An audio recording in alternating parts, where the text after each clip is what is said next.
Officials in Ukraine say that they're preparing for around half the population to need mental health support in the coming months.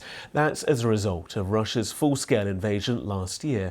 It comes as the country's health system is already under strain, with doctors having to prioritise patients with physical injuries from the fighting. Our Ukraine correspondent James Waterhouse has more on this from Kyiv.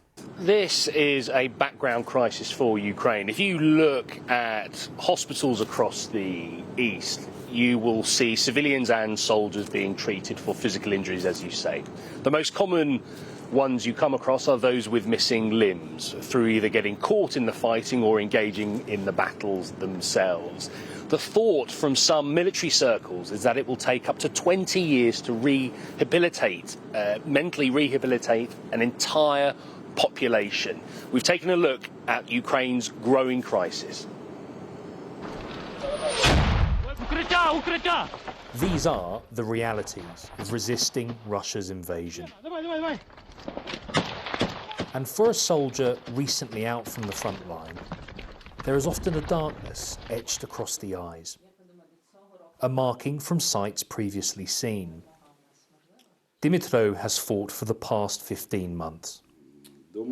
He's at a recovery centre in northeastern Ukraine with his wife Tatiana, who's travelled 600 miles to be with him. We'll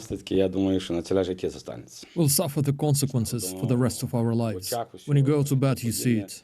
The pain, the comrades I lost, how I pulled them out with no limbs, how they died in my arms. This will stay with us for the rest of our lives. Around 2,000 Ukrainian soldiers came here for counselling and physiotherapy last year. But this is just respite. Most go back to fight after a week. He has changed a lot. He proved he was capable of many things. Protecting us, standing up for Ukraine. I can't find the words to describe it. It's soon time to say goodbye. One goes home and the other to the front. The weight of this war isn't contained to the trenches. Ukraine is looking at the whole population. We're preparing our health sector to provide quality psychological services for 15 million people. We hope it will not be needed by every second person, but we're convinced the system should be ready to react.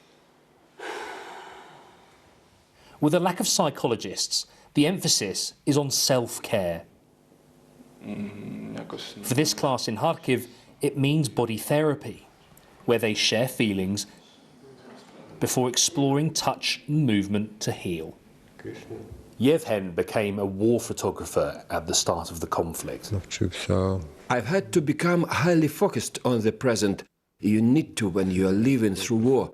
And the movement skills I've picked up in the class, I can use them when I am on the front lines under shelling. Whether in Kharkiv, here in Kyiv, or anywhere across the country, millions of Ukrainians have reported a deterioration in their mental health. So that's anxiety, stress, depression. Now, the state says it's doing what it can, but this is a growing problem affecting all generations. And because of the ongoing war and the very nature of mental health, it's likely to be a long time before the full impact is realised.